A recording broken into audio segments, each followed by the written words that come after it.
Bismillahirrahmanirrahim. Assalamualaikum warahmatullahi wabarakatuh. Baiklah, pada kesempatan kali ini saya akan membahas mengenai materi ayat-ayat Al-Quran dan hadis tentang legislasi wakaf. Legislasi wakaf, dasar hukum wakaf bersumber dari pemahaman teks ayat Al-Quran dan hadis Nabi. Di dalam Al-Quran tidak ditemukan ayat yang berbicara langsung mengenai wakaf. Oleh karena itu, para ulama ketika membahas dasar hukum wakaf dalam Al-Quran menggunakan ayat-ayat yang bersifat umum, seperti ayat tentang suruhan untuk berbuat baik, Quran Surah Al-Hajj ayat 77, suruhan menafkahkan sebagian dari hasil usaha yang baik-baik, Quran Surah Al-Baqarah ayat 267, dan menafkahkan sesuatu yang disenangi, Quran Surah Al-Imran ayat 92. A'udzubillahi minasyaitonirrajim. Bismillahirrahmanirrahim. Ya ayyuhallazina amanu anfiqu min thayyibati ma kasabtum wa mimma akhrajna lakum minal ard wa la tayammamul khabisa minhu tunfiquna wa lastum bi'akhizihi illa an tukhmidu fihi wa'lamu annallaha ghaniyyun hamid. Shadaqallahul azim. Artinya, hai orang-orang yang beriman, nafkahkanlah di jalan Allah sebagian dari hasil usaha kamu yang baik-baik, dan sebagian dari apa yang kami keluarkan dari bumi untuk kamu.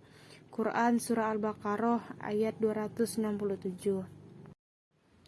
Perumpamaan atau nafkah yang dikeluarkan oleh orang-orang yang menafkahkan hartanya di jalan Allah adalah serupa dengan sebutir benih yang menumbuhkan 7 bulir.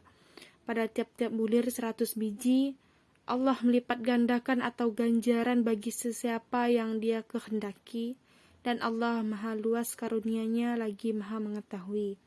Quran Surah Al-Baqarah ayat 261. Hadis-hadis tentang wakaf dapat dibaca dalam kitab Sahih Muslim, kitab Al-Wasiyah bab Al-Waqaf, hadis nomor 1632, juz 3, halaman 1255, kitab Sunan At-Tirmizi, kitab Al-Ahkam, bab Fiqh Al-Waqf, hadis nomor 1375, juz 3, halaman 659, kitab Sunan Abi Daud, kitab Al-Washaya, hadis nomor 2878, juz 3, halaman 116-117, kitab Sunan Ibnu Majah, kitab Al-Shadaqah, hadis nomor 2396 dan 2397, juz 2, halaman 801, kitab-kitab Sunan Al-Nasa'i, kitab Al-Ahbas,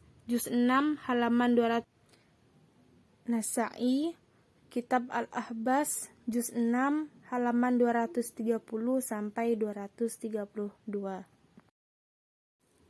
Hadis riwayat jamaah, Umar bin Khattab pernah mendapatkan sebidang tanah di Khaybar.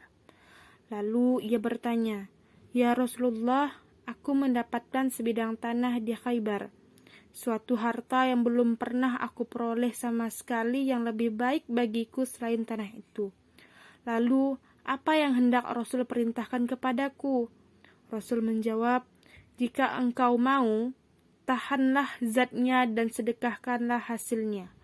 Lalu Umar menyedekahkannya dengan syarat tidak boleh dijual, tidak boleh dihibahkan, dan tidak boleh diwariskan, yaitu untuk orang-orang fakir, untuk keluarga dekat, untuk memerdekakan hamba sahaya, untuk menjamu tamu dan musafir atau ibnu sabil, dan tidak berdosa orang yang mengurusnya itu untuk memakan sebagiannya dengan cara yang wajar dan untuk memberi makan kepada keluarganya dengan syarat jangan dijadikan hak milik atau tidak dikuasai pokoknya. Hadis riwayat jamaah. Hadis riwayat muttafaq alaih dari Anas bahwa Abu Talhah berkata, "Ya Rasulullah, sesungguhnya Allah telah berfirman, lan tanalul birra hatta tunfiqu mimma tuhibbun." Sedang harta yang paling kucintai ialah tanah di Bairuha. Dan sesungguhnya ia kami jadikan sedekah yang aku harapkan kebaikannya dan simpanan pahala di sisi Allah. Oleh karena itu, pergunakanlah pada tempat yang engkau inginkan. Nabi berkata, "Bagus, itu adalah harta yang berguna.